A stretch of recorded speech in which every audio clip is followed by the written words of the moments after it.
प्रदेश के समाज कल्याण राज्य मंत्री मुख्य अतिथि असीम अरुण जी सरदार पटेल जी की 150वीं जयंती के उपलक्ष्य में मुक्ताकांक्षी मंच पर दीप प्रज्वलित कर सरदार वल्लभ भाई पटेल के चित्र पर माल्यार्पण कर श्रद्धा सुमन अर्पित किया। यूनिटी मार्च को हरी झंडी दिखाकर रवाना किया। यूनिटी मार्च मुक्ताकांक्षी मंच से मकरंद नगर से लाखन तिराहा और नगर पालिका और ग्वाल मैदान होते हुए बोटिंग ग्राउंड में कार्यक्रम का समापन हुआ।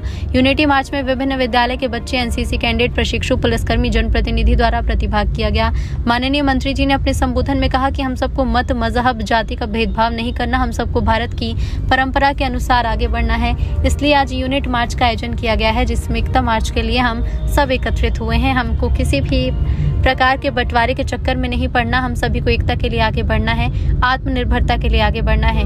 दुनिया में सबसे बड़ी स्टैचू ऑफ यूनिटी मूर्ति की स्थापना माननीय मोदी जी ने करवाई। यह हमारी समरसता और इंफ्रा का बहुत बड़ा प्रतीक है। गुजरात के केवड़िया स्थान पर इसे स्थापित किया गया है। श्री असीम अरुण ने कहा कि हमारे इंजीनियरिंग के छात्रों ने बहुत अच्छा कार्य किया। देश के निर्माण के लिए 3-4 बड़े प्रोजेक्ट में सराहनीय काम किया। कन्नौज के युवाओं को उसमें योगदान कैसे हो, आप जैसे बड़े भाई बहनों ने अध्ययन किया और बड़े इंजीनियर की अपेक्षा आपकी बनाई हुई रिपोर्ट से कन्नौज के बच्चों का भविष्य तय होगा, जिसे देखकर बेहद प्रसन्नता हुई। मैं चाहता हूं कि मेरी बेटियां और बेटे इस प्रोजेक्ट से जुड़े। आज एक भारत श्रेष्ठ भारत की तर्ज पर माननीय पीएम ने सबको जोड़ने का कार्य किया है। जिला पंचायत अध्यक्ष प्रिया शाके ने कहा कि देश के प्रत्येक कोने से एकता मार्च निकाला जा रहा है। पूर्व सांसद सुब्रत पाठक ने कहा कि महापुरुष किसी एक व्यक्ति, क्षेत्र या समुदाय के नहीं होते, बल्कि पूरे राष्ट्र और समाज की धरोहर होते हैं। उन्होंने विशेष रूप से भारत के लौह पुरुष सरदार वल्लभ भाई पटेल के योगदान को याद किया। श्री पाठक ने यह भी कहा कि आज देश के पीएम द्वारा बनवाई गई statue of unity Sardar Patel के अद्वितीय व्यक्तित्व और उनकी दूरदर्शिता का प्रतीक है। भारत के भविष्य पर बोलते हुए पूर्व सांसद ने कहा कि देश की वास्तविक शक्ति उसका युवा वर्ग है। हम सबको मिलकर राष्ट्र को आगे ले जाने का संकल्प लेना होगा। उन्होंने युवाओं से प्रेरणा लेने और सरदार पटेल की कर्तव्यनिष्ठ और एकीकृत भारत की भावना को घर घर पहुंचाने का आह्वान किया।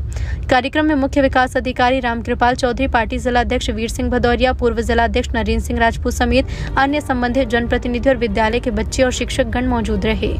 कन्नौज नगर में, कन्नौज विधानसभा में एकता मार्च, यूनिटी मार्च का आयोजन किया गया। हमारे बच्चे, हमारी बच्चियां, कार्यकर्ता, एनसीसी, एनएसएस, सभी लोग इस यूनिटी मार्च में शामिल हुए और देश को एक रखने के लिए, अखंड रखने के लिए और विकसित बनाने के लिए हम सब ने संकल्प लिया और लगभग 5 किलोमीटर की इस यात्रा में हम सब ने आनंद भी लिया। आज का संदेश ये है कि सरदार पटेल जी ने जिस तरीके से देश को एक रखने के लिए काम किया, उसका हम सलाम करते हैं। और आज हमारे बीच में कोई दरार नहीं डाल सकता, कोई बंटवारा नहीं कर सकता। हम पूरी तरीके से एक है और एक रहेंगे। सरदार पटेल जी को सच्ची श्रद्धांजलि आज ये होगी।